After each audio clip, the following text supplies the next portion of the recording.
They giggled as he tapped his way across the floor. But when a veteran recognized him, the laughter died. "Is that him?" someone asked. The answer came with silence. He led the final bayonet charge ever recorded. That cane? It carried more courage than their medals combined. The American Legion Hall buzzed with its usual Friday evening energy as veterans from across 3 generations gathered for their monthly meeting. The familiar sounds of conversation, laughter, and good-natured ribbing filled the air as men and women who had served in conflicts from Vietnam through Afghanistan shared stories, complaints about VA bureaucracy, and updates on fellow members' health and family situations. Near the back of the room, an elderly man made his way slowly toward an empty chair, his aluminum cane tapping rhythmically against the linoleum floor with each careful step. His pace was measured and deliberate, his balance clearly compromised by age and what appeared to be significant mobility limitations. To the younger veterans clustered near the front, his progress seemed almost comically slow, prompting quiet chuckles and whispered comments about the old-timers who probably should have stayed home. The man with the cane appeared to be in his late 70s, his white hair neatly combed, his American Legion cap properly positioned, his bearing suggesting military background despite his obvious physical limitations. His clothes were clean but worn, his appearance modest, his demeanor patient as he navigated through the crowded room without asking for assistance or acknowledging the barely concealed amusement his slow progress was generating among some of the younger attendees. But appearances, as the room was about to discover, could be profoundly misleading.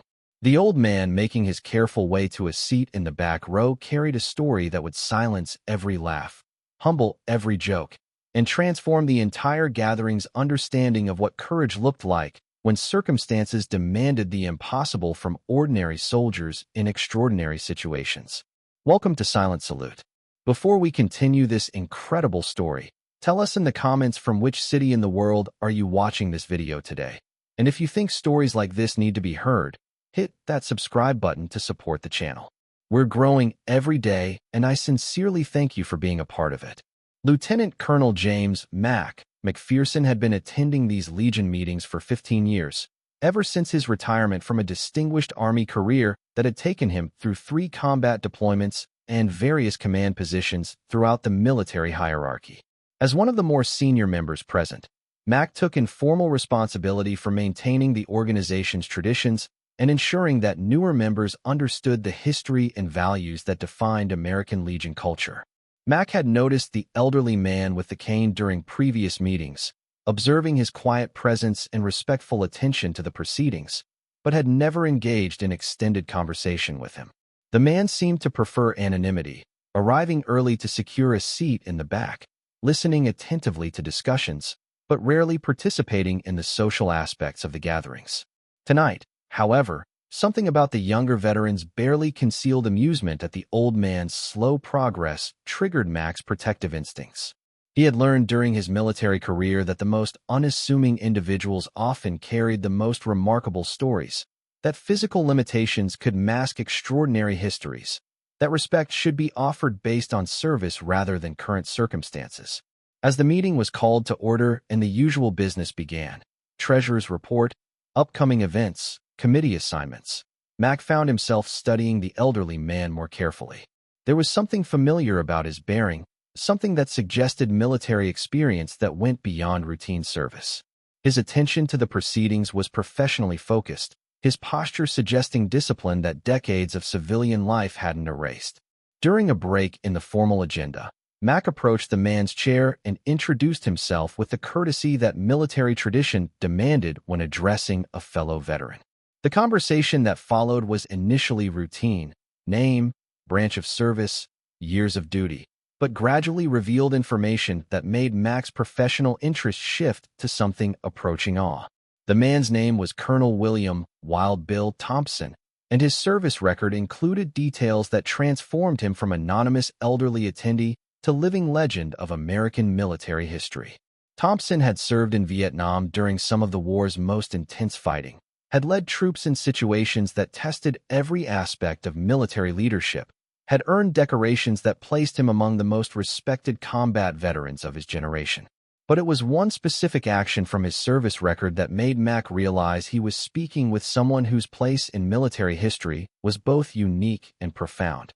On April 15, 1975, during the final weeks of American involvement in Vietnam, Colonel Thompson had led what military historians now recognized as the last bayonet charge in American military history, a desperate action that had saved American lives during the chaotic final stages of the war.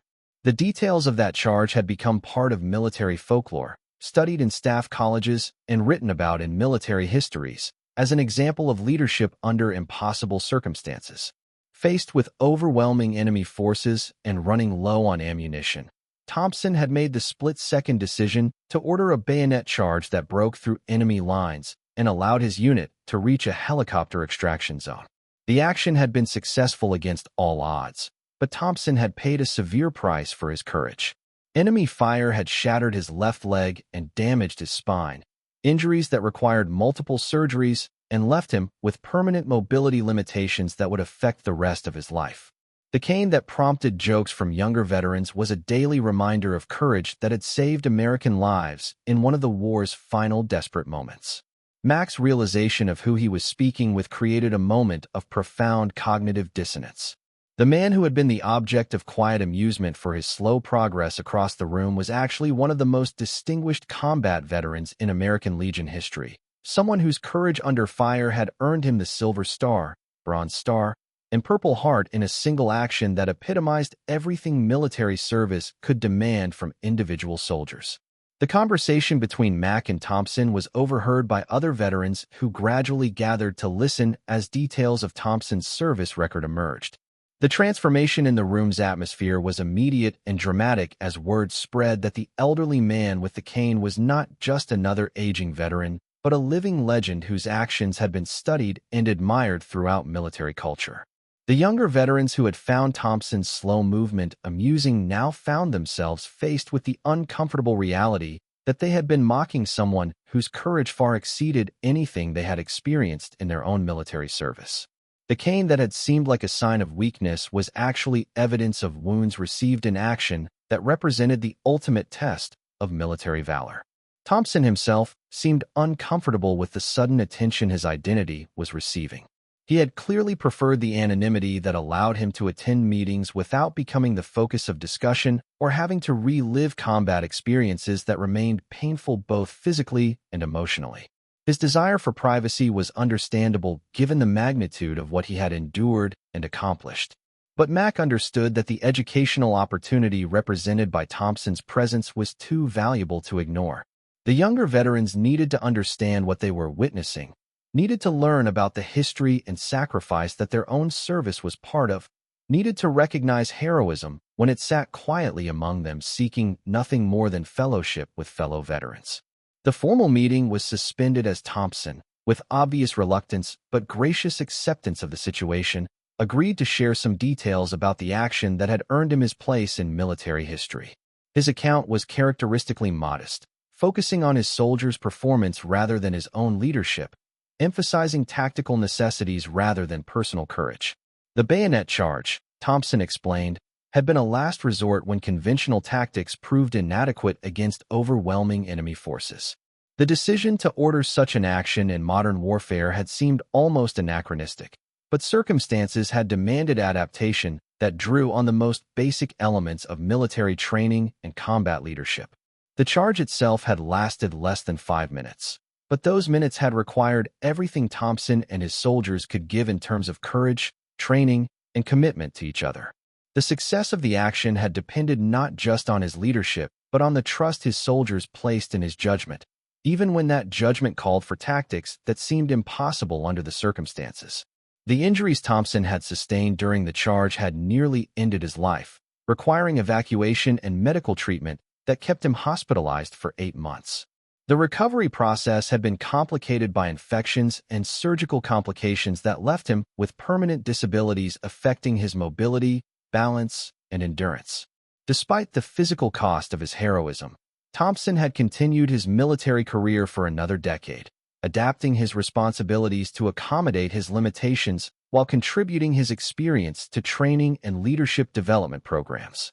His post-injury service had been marked by the same dedication that had characterized his combat leadership, though in roles that were less physically demanding. His retirement from the military had been followed by a quiet civilian career that made no reference to his military achievements, preferring to let his service speak through continued involvement with veteran organizations rather than public recognition of his combat record. The American Legion meetings represented his primary connection to military community, providing fellowship without requiring discussion of experiences that remained difficult to process. The revelation of Thompson's identity prompted other veterans to share their own knowledge of the historic bayonet charge, creating a discussion that provided education about military history while honoring someone whose courage had become part of that history. The conversation helped bridge generational gaps within the veteran community while demonstrating the importance of recognizing service regardless of its apparent visibility. As the evening progressed, the atmosphere in the Legion Hall had been completely transformed. What had begun as a routine meeting had become an encounter with living history, an opportunity to learn from someone whose experiences represented both the best traditions of American military service and the personal cost that such service could exact from individuals who answered their country's call. The younger veterans who had initially found Thompson's slow movement amusing now understood that they were in the presence of someone whose courage had been tested under circumstances they had never faced, whose leadership had saved American lives during one of the war's most desperate moments, whose injuries served as permanent reminder of service that went far beyond what duty required. Thompson's cane, which had been the object of quiet ridicule earlier in the evening, was now understood as symbol of sacrifice that commanded respect rather than amusement. The aluminum support that helped him navigate the Legion Hall was evidence of wounds received in action that represented the ultimate expression of military values under impossible circumstances. The meeting concluded with a spontaneous standing ovation for Thompson, recognition that felt both overdue and appropriate given the magnitude of what had been revealed about his service and sacrifice. His response was characteristically modest, acknowledging the recognition while redirecting attention to other veterans whose service deserved similar appreciation.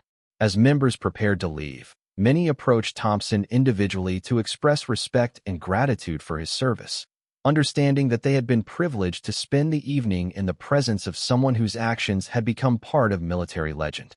The conversations that resulted provided ongoing education about military history, while honoring someone whose courage continued to inspire decades after the action that had defined his legacy. Thompson's story spread throughout the local veteran community, carried by those who had witnessed his recognition at the Legion meeting and understood its significance for how veterans viewed service and sacrifice. The narrative became part of institutional learning about respecting all veterans regardless of their apparent circumstances or physical limitations. For Thompson himself, the evening had provided validation that his service was remembered and valued by fellow veterans who understood its significance. The recognition was meaningful not because it was overdue, but because it came from people who could appreciate what military service demanded from individuals who chose to serve their country. The American Legion Post incorporated Thompson's story into their historical records, understanding that future members would benefit from knowing that their organization had been honored by the presence of someone whose courage had become part of American military history. His example provided inspiration while demonstrating the importance of recognizing heroism wherever it could be found. Military historians began reaching out to Thompson for interviews and documentation, understanding that his first-hand account of the last bayonet charge provided valuable insight into how traditional tactics could be adapted for modern warfare when circumstances demanded innovation and courage from military leaders. The younger veterans who had initially mocked Thompson's slow progress found themselves profoundly changed by the evening's revelations, understanding that their own service was part of a tradition that included individuals whose courage had been tested under circumstances that exceeded anything they had experienced. Thompson's continued attendance at Legion meetings was enhanced by the respect he had earned through revelation of his background, but he maintained his preference for quiet participation rather than becoming the focus of attention. His presence provided ongoing inspiration while demonstrating how heroism could be carried with dignity and humility. The cane that had initially prompted amusement became a symbol of respect within the Legion Hall, representing not just physical limitation, but evidence of wounds received in service to country that deserved recognition rather than ridicule. Its tapping against the floor now commanded attention rather than generating laughter. Veterans organizations throughout the region began inviting Thompson to share his experiences at commemorative events, understanding that his story provided education about military history while honoring someone whose courage had contributed to that history. His presentations focused on leadership and teamwork rather than personal achievement. The medical community studying combat injuries incorporated Thompson's case into research about long-term effects of combat wounds, understanding that his experience provided insight into how military personnel could adapt to permanent disabilities while maintaining connection to military values and community. Military academies included Thompson's bayonet charge in their curricula as an example of how traditional tactics could be effectively employed in modern warfare when circumstances demanded adaptation and innovation from military leaders. His decision-making process became a case study in leadership under extreme pressure. The story of Thompson's recognition at the Legion meeting became part of broader discussions about respecting veterans regardless of their apparent circumstances, understanding that heroism could be hidden behind physical limitations that masked extraordinary service and sacrifice. Sometimes the people who move slowly carry the heaviest burdens of courage. Sometimes the support that helps someone walk represents wounds received in actions that saved other lives. Sometimes the laughter stops when the truth about sacrifice becomes clear to those who had failed to recognize heroism that had been present all along. William Thompson never sought recognition for leading the last bayonet charge in American military history. He had found meaning in quiet service and fellowship with fellow veterans who understood the challenges of adapting to civilian life after military service. But when his story was finally shared with people who could appreciate its significance, it provided education and inspiration that honored both his individual courage and the tradition of service that defined American military values. Educational institutions began incorporating Thompson's story into curricula about military history, using his experience to demonstrate how individual leadership could adapt traditional tactics to modern circumstances when innovation was required for mission success. His bayonet charge became a case study in decision-making under pressure that transcended specific military applications. The medical treatment that Thompson required for his combat injuries became part of veteran healthcare studies that helped improve treatment protocols for similar wounds sustained in contemporary conflicts. His long-term adaptation to permanent disabilities provided insights that benefited other wounded veterans navigating similar challenges. Thompson's leadership philosophy was documented through interviews with military historians who understood that his perspective on combat command could provide valuable guidance for current and future military leaders. His emphasis on trust, adaptation, and personal example became part of leadership development programs. The American Legion post where Thompson had been recognized established a scholarship program in his honor, providing educational assistance to children of veterans while commemorating the courage he had demonstrated during the final weeks of American involvement in Vietnam. Community organizations invited Thompson to participate in Veterans Day and Memorial Day ceremonies, understanding that his presence provided living connection to military history that enhanced public appreciation for veteran service and sacrifice. His participation focused on honoring all veterans rather than seeking personal recognition. The tactical innovations that Thompson had employed during his bayonet charge were studied by military analysts seeking to understand how traditional methods could be effectively adapted for contemporary warfare when circumstances demanded creative solutions to complex tactical problems. Thompson's post-injury military career became a model for how wounded veterans could continue contributing to military service in roles that accommodated their physical limitations while utilizing their experience and expertise. His example influenced policies regarding retention and utilization of wounded personnel. The Veterans Administration incorporated Thompson's experience into training programs for counselors working with combat veterans, understanding that his successful adaptation to civilian life despite severe injuries provided insights that could benefit other veterans facing similar challenges. Military museums requested artifacts and documentation from Thompson's service, understanding that his bayonet charge represented a unique moment in American military history that deserved preservation for future generations of military personnel and civilian students of military history. The psychological counseling that Thompson had received during his recovery from combat injuries was analyzed by researchers studying effective treatment methods for combat-related trauma, providing data that improved therapeutic approaches for veterans dealing with similar experiences. Thompson's mentorship of younger veterans became a formal program that paired combat veterans with recently discharged personnel, providing guidance and support during the often difficult transition from military to civilian life, while maintaining connection to military values and community. The tactical manual entries describing Thompson's bayonet charge were updated based on his first-hand account of the decision-making process, providing current military leaders with more complete understanding of how such decisions were made under pressure and what factors contributed to their success. Local schools invited Thompson to speak about military service and leadership, understanding that his experience provided education that couldn't be found in textbooks while demonstrating the personal cost of military service and the importance of supporting veterans in their communities. The research conducted by military historians about Thompson's bayonet charge contributed to broader studies of American military involvement in Vietnam, providing detailed analysis of tactical innovations employed during the war's final stages when conventional approaches proved inadequate. Thompson's relationship with other veterans who had been wounded in combat created an informal support network that provided ongoing assistance and fellowship for individuals dealing with similar challenges related to combat injuries and their long-term effects on quality of life.